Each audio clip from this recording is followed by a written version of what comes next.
Modi cabinet का चेहरा बुधवार को बहुत कुछ बदल गया। इस बदलाव में कई नए चेहरों पर मुस्कुराहट नजर आई तो कहीं कुर्सी चले जाने का दर्द छिपा रहा। कई बड़े सूरमा अब मंत्री नहीं रहे तो कई मंत्रियों के विभागों में बदलाव।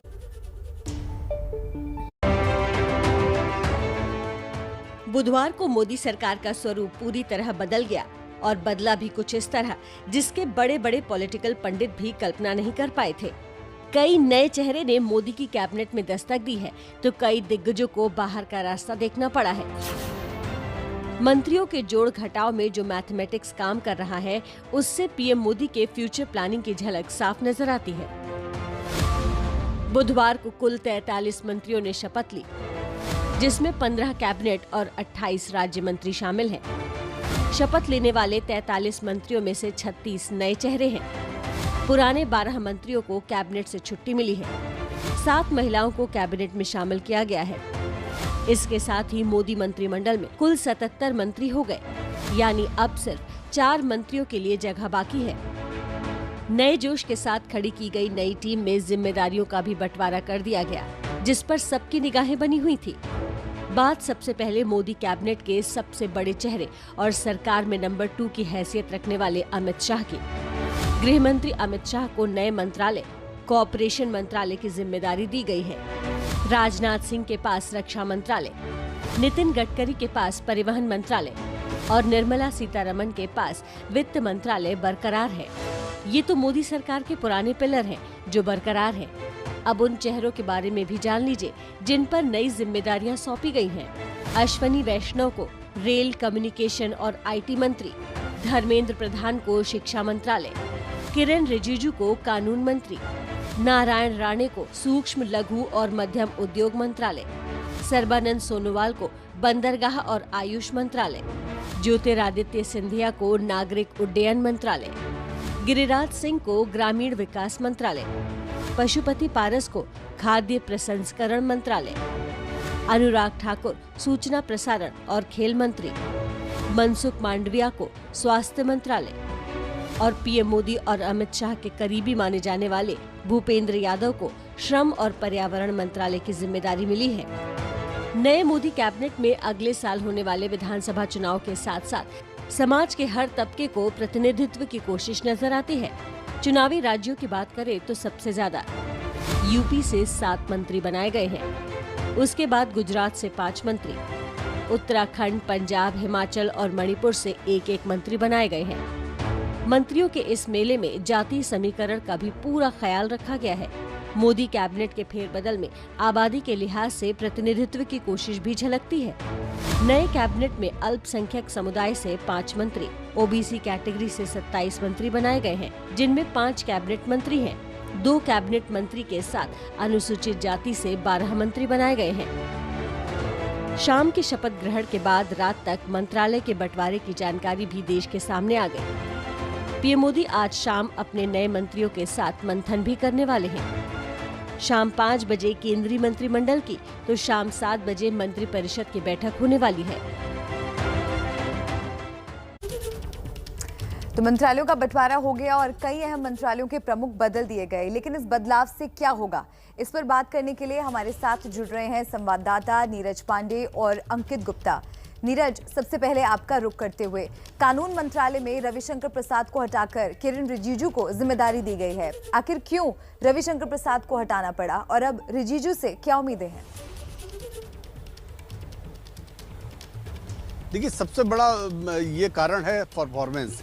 मोदी सरकार का कोई और दूसरा फार्मूला नहीं है, केवल और केवल परफॉर्मेंस है। नरेंद्र मोदी ने, आपको याद हो, चाहे ये इस बार का एक्सपेंशन हो या इससे पहले के एक्सपेंशन हो, एक्सपेंशन से पहले 15 दिन पहले से लगातार समीक्षा बैठकें शुरू हो जाती हैं। एक मंत्रालय का ऑडिट होता है, एक मंत्रालय की समीक्षा की जाती है, कहाँ पे हम फेल हुए, कहाँ हम पास हुए, क्या हमें करना था, क्या हम नहीं कर पाए। और कहीं ना कहीं रविशंकर प्रसाद जो डिलीवर करना था वो शायद डिलीवर नहीं कर पाए। चाहे इधर पिछले कुछ दिनों में सोशल मीडिया वेबसाइट जो इंटरनेशनल साइट्स हैं, चाहे ट्विटर हो, चाहे फेसबुक हो या दूसरे हैं, किसी के साथ जिस तरह के विवाद हुए उससे साफ तौर पर लगा हुआ कि भारत सरकार के प्रति ऐसा नरेटिव सेट हुआ कि भारत सरकार ऐसी सोशल मीडिया वेबसाइट से ऐसी कंपनियों को पर अपनी पकड़ मजबूत करना चाहती है या उनको जकड़ना चाहती है, ऐसा नरेटिव गया। जबकि ऐसा कुछ है नहीं, क्योंकि किसी भी देश में आप बिजनेस करने जाते हैं, कोई चैरिटी करने तो आए नहीं, चाहे ट्विटर हो या कोई दूसरी कंपनियां हो, तो वहाँ के नियम कानून को आपको फॉलो करना होता है, वहाँ के कानून का आपको पालन करना होता है। हमें वो नियम कानून पालन कराने की बजाय हमने ऐसा नैरेटिव सेट कर दिया जैसे कि हम उनको दबाना चाहते हैं या उनको दबोचना चाहते हैं, जिससे कहीं ना कहीं इंटरनेशनल लेवल पर इम्पैक्ट गलत गया। माना जा रहा है एक सबसे बड़ा कारण रविशंकर प्रसाद के लिए ये हो सकता है। दूसरा बहुत बड़ा कारण मैं आपको बताऊं, चाहे जो भी बड़े बड़े मंत्री, केवल ये अकेले रविशंकर प्रसाद की बात नहीं है, प्रकाश जावड़ेकर को आप देख लीजिए, थावरचंद गहलोत को आप देख लीजिए। दूसरी बात, धर्मेंद्र प्रधान का मंत्रालय बदला गया, पीयूष गोयल का मंत्रालय, उसके पीछे भी सबसे बड़ा कारण यह है कि यहाँ पे कुछ भी अस्थाई नहीं है, सब कुछ काम पर डिपेंड करेगा। यदि आप डिलीवर करेंगे तो आपको इनाम मिलेगा, डिलीवर नहीं करेंगे तो ये साफ है कि लगभग तमाम जो पोर्टफोलियोज बदले गए या दिए गए वो परफॉर्मेंस को आधार मानकर दिए गए। तो फिर अंकित, स्वास्थ्य मंत्रालय की बात करना बहुत जरूरी है। कोरोना काल में हर्षवर्धन को हटाया गया, मनसुख मांडविया कमान संभालेंगे, क्या यही वजह रही, परफॉर्मेंस एक वजह रही, और आगे चुनौतियां क्या रहेंगी मनसुख मांडविया के लिए? अगर हम बात करते हैं हर्षवर्धन की, हर्षवर्धन को लेकर के अभी से नहीं, पिछले 2-3 महीनों से चर्चा चल रही थी कि उनके ऊपर तलवार लटकी हुई है। और जब मंत्रिमंडल का जो विस्तार किया गया तो वो जो लगातार खबरें चल रही थी वो पुख्ता साबित हुई। और उसकी वजह क्या है? उसकी वजह ये है कि कोरोना की सेकेंड वेव और थर्ड वेव की जो लगातार बात चल रही है, और सेकेंड वेव के दौरान जो हैंडलिंग की बात हुई है कि जिस तरीके से तैयारी करनी चाहिए थी, क्या वो हुई थी, क्या जिस तरीके से जो पूरे जो कोरोना सेकेंड वेव को डील करना चाहिए था वो किया गया था, उस पर जो है पूरी तरह से खड़े नहीं उतरे डॉक्टर हर्षवर्धन। ये एक बड़ी वजह बताई जा रही है। और अब बात करते हैं मनसुख मांडविया की। मनसुख मांडविया को ये जिम्मेदारी मिली है तो उनके सामने भी चुनौतियां कम नहीं है। क्यों? क्योंकि अभी जो देश में जो सेकेंड वेव के मामले भी हैं वो भी करीबन 35 से 40 हज़ार के आसपास लगातार अभी भी पहुंच रहे हैं। दूसरी तरफ जो थर्ड वेव है उसकी आशंका लगातार जाहिर की जा रही है। हालांकि कहा यह गया है कि सेकेंड वेव के दौरान, जो सेकेंड वेव के शुरुआत के 20-25 दिन को छोड़ करके हमने बाद में धीरे धीरे उस ओर प्रगति की है। और खुद प्रधानमंत्री नरेंद्र मोदी ने मन की बात में भी इस बात का जिक्र किया है कि किस तरीके से सेकेंड वेव में जो शुरुआत के दिनों में जो दिक्कत आई थी, जैसे जैसे वो उसको टैकल किया गया और हमने तैयारी की है। लेकिन अब चुनौती यह है कि सेकेंड वेव के बाद में जो थर्ड वेव, संभावित थर्ड वेव की बात कही जा रही है सितंबर, अक्टूबर, नवंबर तक, तो उसको कैसे हैंडल करना है, उसको लेकर के मनसुख मांडविया के सामने एक बड़ी चुनौती है। जी बिल्कुल। और नीरज, जिस तरह से शिक्षा मंत्रालय, सूचना प्रसारण मंत्रालय, पेट्रोलियम मंत्रालय, इन सब में बदलाव करके क्या आखिर संदेश देने की कोशिश की गई है?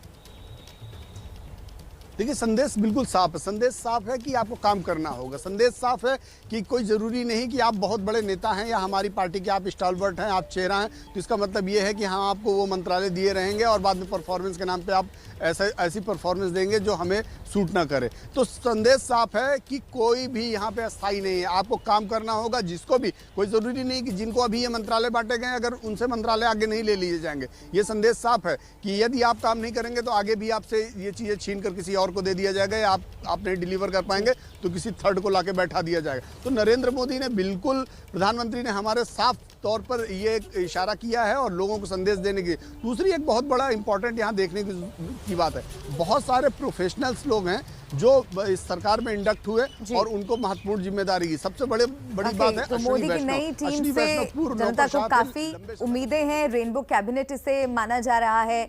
तमाम नए चेहरों को भी इंट्रोड्यूस किया गया है। बहुत बहुत शुक्रिया आप दोनों का। अपडेट्स लगातार इसी तरह से पहुंचाते रहिए, आगे भी रुक करते रहेंगे। तो मोदी कैबिनेट वक्त के साथ साथ युवा होती जा रही है। युवा जोश के साथ साथ इसमें कौशल और अनुभव का कॉकटेल भी है। इस कैबिनेट की कुछ अहम बातें प्रतिमा बता रही है। तो मोदी मंत्रिमंडल का विस्तार हो गया, 15 कैबिनेट और 28 राज्य मंत्री बनाए गए हैं। देर शाम पोर्टफोलियो का बंटवारा भी हो गया। अब आपको बताते हैं कि पीएम मोदी की नई टीम की खासियत क्या है, यानी उनके अनुभव और शिक्षा की जानकारी आप तक हम पहुंचा देते हैं टच स्क्रीन के माध्यम से। तो देखिए कितनी अनुभवी है मोदी की नई टीम, ये जानकारी आपके लिए हम जुटाकर लेकर आए हैं।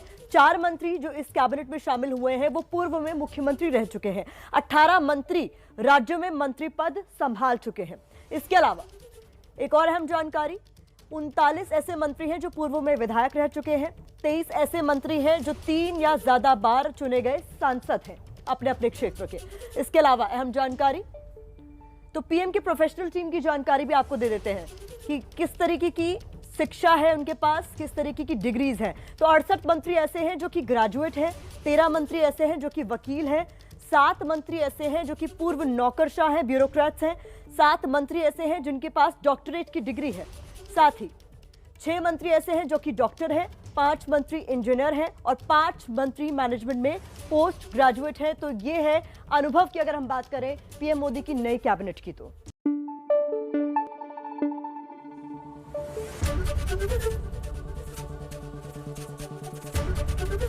एबीपी न्यूज आपको रखे आगे।